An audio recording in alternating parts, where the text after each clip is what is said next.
Welcome to EnduringTechnologyPress.com. I'm Eric, and I wanted to provide people with a visual representation of just how important the right moisture level is in achieving a really nice, not brick hard loaf of whole wheat bread. And certainly whole wheat, and typical of the whole wheat that we grind ourselves on our home mills or purchase, is less forgiving and less consistent than white flour. I mean, that's why one of the reasons why bakers love white flour. It's shelf stable and it's easy to achieve one recipe, one consistency.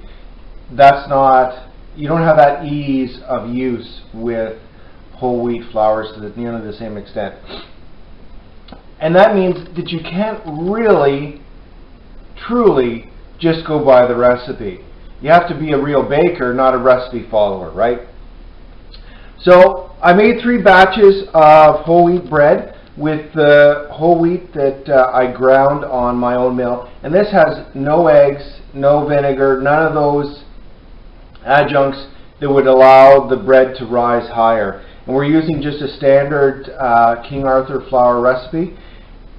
And I put in 2 loaves, one with too little and one with too much, and then one with the right consistency. As it happens, this one here is actually 1 1/4 cups of water. This is what the recipe called for on the King Arthur website.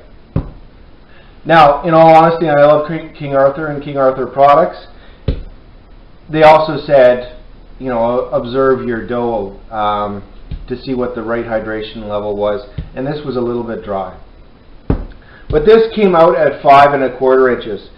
This much nicer loaf has a 1/4 cup extra. So 1 1/2 cups of water went into this one, and you got a full extra inch of rise, which doesn't seem like a massive amount, but really does contribute to how much lighter in texture it is.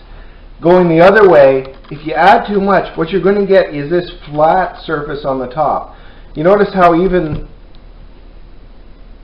the one with too little and the one with just the right amount have that dome shape. This one settled back down flat. You don't want this. So when you're doing your baking, it really does make sense to become proficient with recognizing what you have to look for when you're doing your whole grain baking. So for more on this and other cool things to empower your independence, go to EnduringTechnologyPress.com. Thanks.